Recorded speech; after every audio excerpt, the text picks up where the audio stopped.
Joves from Spine and Nerve Diagnostic Center here. Today we're going to talk about a couple of diagnoses that we sometimes see when we are evaluating people for cervical pathologies. Dr. Carvelis has already introduced us to many of the cervical pathologies that we see, but commonly there are two other diagnoses. Well, we're going to go over two other diagnoses that often come in and look like they might be coming from the neck. Those two main things that we want to talk about are going to be the rotator cuff and carpal tunnel. Today we're going to focus on carpal tunnel. So carpal tunnel is an irritation of the median nerve as it comes through the wrist and goes towards these 3.5 fingers of your hand. And so carpal tunnel is very well known and very common. And so commonly it causes numbness, usually at nighttime or when putting the wrist into a extended or a flexed position. So a lot of patients will complain that they wake up in the middle of the night, have to come up shaking their hands out. Other patients will complain about when they're driving or when they're working at their keyboard based off of the ergonomics of those two positions. Interestingly, I know that if we go back to the 80s and 90s and we think about a lot of the PSAs that came out, people thought that typing was extremely leading towards more carpal tunnel. But what we actually found through a lot of studies is that typing doesn't cause carpal tunnel, it does exacerbate the symptoms of it. The only thing that has been shown to actually cause carpal tunnel is heavy manual labor, mainly with jackhammers.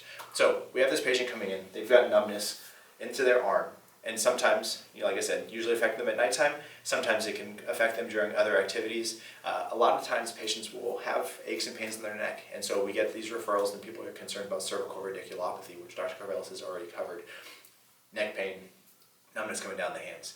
And so we really want to be able to tease out the differences between those, right? Is moving the neck one of the things that ends up causing more of that numbness, or is it more of that nighttime pain or having to do with the positioning of the wrist that's causing those things? Sometimes I'll also see people that actually complain that they feel like that numbness or achiness is coming further up the arm, which I think in our heads, anatomically speaking, doesn't always make the most sense, because if the median nerve is getting entrapped at the wrist, why would it cause symptoms further up? But people do feel those sensations in different ways. And so just because it's not only in the fingers, I don't want you to think that carpal tunnel wouldn't be one of the things that we're thinking about.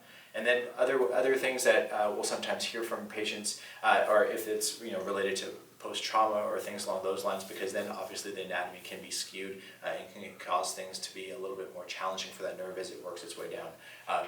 I'm going to kind of put all of things together in this one because carpal tunnel is a little bit smaller topic than some of the cervical radiculopathy and other cervical topics that we talked about. So usually with the way that we'll end up working this out, obviously we go through a physical exam.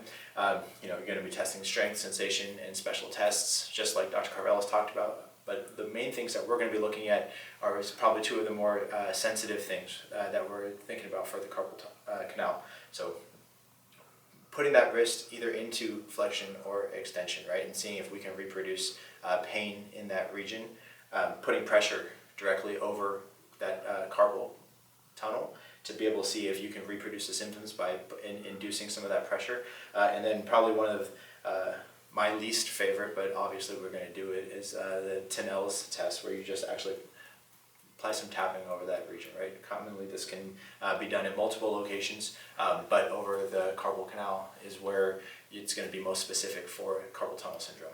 I think more sensitive and more specific than any of those studies is stepping into the electrodiagnostic evaluation. So we introduced this as part of the workup for cervical radiculopathy to be able to see how those nerves are functioning, and specifically to be able to tell the difference between a peripheral lesion and something that's more central like radiculopathy. And so that nerve conduction electromyography is going to be able to differentiate and see just how effective that median nerve is.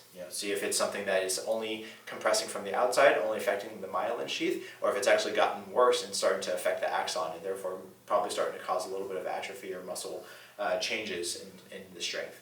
At that point, we'll be able to say, okay, this is a median mononeuropathy, also known as carpal tunnel syndrome, and it is mild, moderate, severe. And based off of those gradings, we can usually try some of the different treatment options. Generally, if it's very mild, symptoms aren't extremely interfering with life. A patient might have a little bit of discomfort at nighttime that's waking them. Usually try something really conservative, like a neutral wrist brace. But if we're talking about moderate and patients are already starting to have some difficulties with writing or other fine motor tasks, or those symptoms are consistently affecting them during the daytime, either the numbness or the pain, or weakness especially, then we talk to one of our surgical colleagues to see if we can have them open up some space and create more room for that nerve. Our goal is to prevent this from getting to the severe component, because once carpal tunnel is severe, it does become a lot harder for those muscles to be able to regain their strength. All right, guys, so that was carpal tunnel.